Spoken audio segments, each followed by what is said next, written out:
beberapa kali menang sebagai Best Foreign Language di Oscar. Tanpa adegan ciuman, tanpa adegan pelukan, tanpa adegan, tapi mereka kuat di dialog dan karakter. Ya. Apakah kita tidak bisa?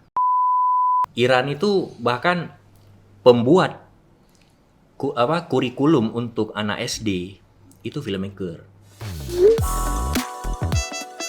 Soal festival film kita kan karena saya dikenalkan oleh Bang Maop tadi sebagai program director Aceh Film Festival. Ya. Nah, saya mau cerita dikit gimana potensi Aceh Film Festival ini. Bukan hanya untuk filmmaker, bukan hanya untuk kalangan perfilman, bahkan untuk kota.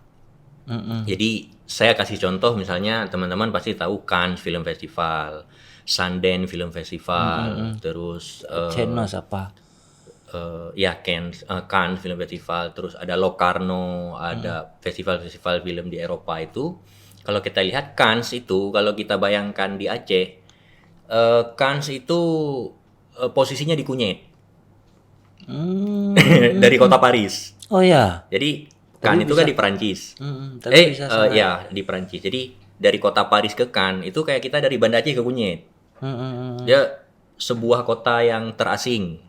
Dulunya ya, terus diadakanlah Festival de Cannes di sana. Dan akhirnya geliatnya jadi kota pariwisata.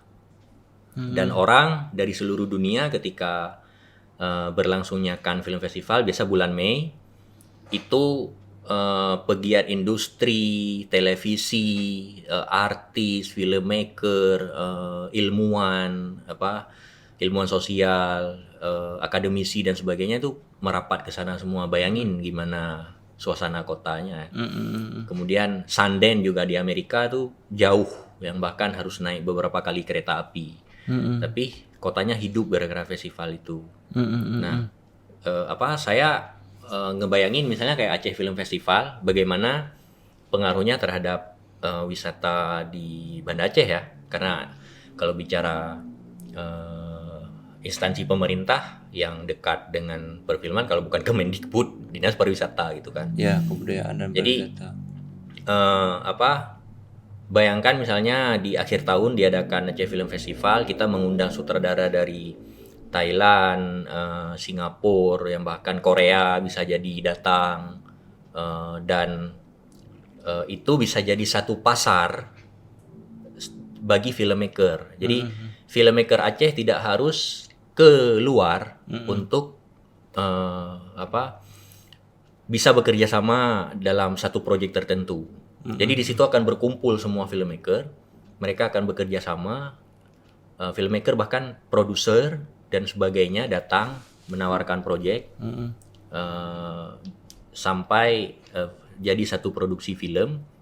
Itu bisa terjadi di sebuah festival film. Dan bahkan kayak festival besar Cannes, Venice, Berlin itu kan bukan hanya pegiat film, penonton juga hadir ke situ. Jadi saya melihat potensi Aceh Film Festival ini untuk mengenalkan kota Banda Aceh, mengenalkan Aceh, yang bahkan tahun kemarin 2022 itu ada sutradara dari Thailand yang filmnya kita putar. Mereka email, saya berencana untuk ke kotamu untuk menghadiri festivalmu, dan mereka bayar sendiri, menginisiatif untuk bayar tiket sendiri. Nah, cuman kebetulan kemarin Bandara Sultan Iskandar Muda kan belum dibuka untuk internasional. Jadi terpaksa harus saya balas, kami sangat senang kalau kalian datang kemari, cuman bandara kami tidak terbuka untuk internasional karena COVID kemarin, jadi kalian harus pergi lewat Medan dan naik bus. Dan itu akan sedikit menyusahkan. Akhirnya nggak jadi datang. Nah, teman-teman dari Bali, dari Jakarta juga, saya penasaran nih festival di Aceh gimana sih. Karena Aceh identik dengan apa, terus kita bisa kok adain Aceh Film Festival. Aku penasaran mau datang ke sana. Ya, seperti apa gitu bentuknya. Jadi kalau misalnya sinergi dari kita semua, penonton, pemerintah, pegiat film, bukan mustahil Aceh ini jadi seperti Sundance, Cannes, Busan dan sebagainya. Apalagi secara geografis kita dekat. Bandara paling dekat Bandara Sultan Iskandar Muda KLIA. Ya, Kuala Lumpur ya, International ya. Orang Airport. datang ke Aceh dari KL Brunei bisa. KLIA Aceh, Thailand KLIA Aceh, Ya, Jeddah misalnya Ya. KLIA Aceh. ya. Dan satu lagi karena saya udah sebutin Jeddah ya. Kalau bicara soal perfilman, sekarang bahkan Eropa dengan Timur Tengah itu sudah setara. Film-film Eropa, film-film Timur Tengah, film-film Asia Tenggara itu sangat banyak didanai oleh Doha Film Institute dari Qatar. Doha itu dari Qatar. Ya, mereka yang mendanai banyak Produksi film-film besar yang masuk Oscar, masuk Locarno kan, itu mereka yang danai Doha Film Institute. Dan di Mesir juga banyak kegiatan perfilman ya yang semakin giat. Pokoknya kalau misalnya kita Aceh mengidentifikasikan diri sebagai wilayah syariat, nah kiblatnya ke sana, Timur Tengah. Timur Tengah soal perfilman, dan mereka sudah sangat maju. Dan ada satu festival film besar itu ada di Jeddah, Red Sea International Film Festival. Dan menariknya ada salah satu filmmaker dari Indonesia yang filmnya diputar di Red Sea di Jeddah.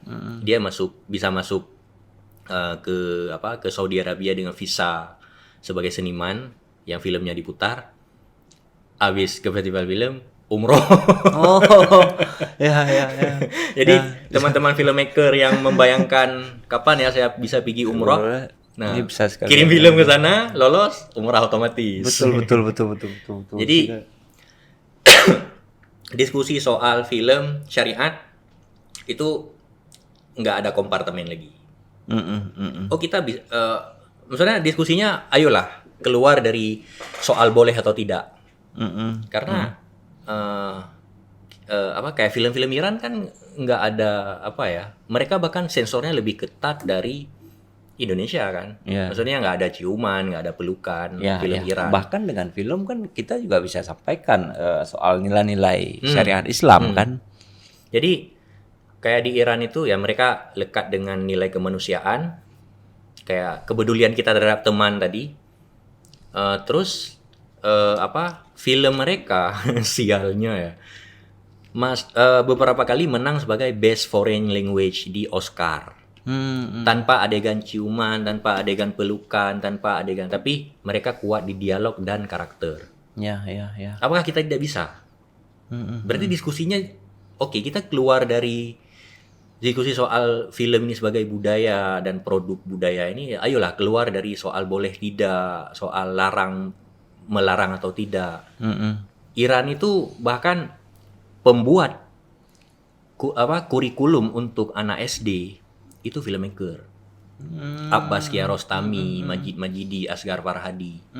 Mereka masuk dalam tim untuk membuat kurikulum terhadap sekolah.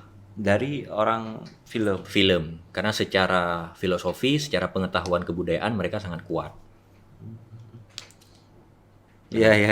Jadi Itu. kalau diskusinya soal Boleh atau tidak? bioskop boleh atau tidak, buat film haram atau tidak, bla bla bla, udah udah matiin TV. Ya. Duduk warung kopi. Padahal kalau kita pikir ini efek negatif bioskop segala macam, hari ini kita juga ini juga bioskop kecil yang Bioskop masuk ke dalam kecil kita kan. ya, dan bahkan nggak bisa akses film porno di banet sama negara, ada VPN kan. Jadi sensor ini sebenarnya di pendidikannya. Oke. Saya kan juga menonton film, tapi saya menyensor sendiri. Saya yang film-film gini nggak akan nonton, misalnya. Ya kan kita bisa sensor. Self censorship ya. Ya. Kalau sensor oleh negara itu harus didiskusikan kembali. Bisa panjang. Oke. Akbar, terima kasih banyak. Jika video ini bermanfaat untuk Anda, silakan subscribe, like, dan nyalakan loncengnya.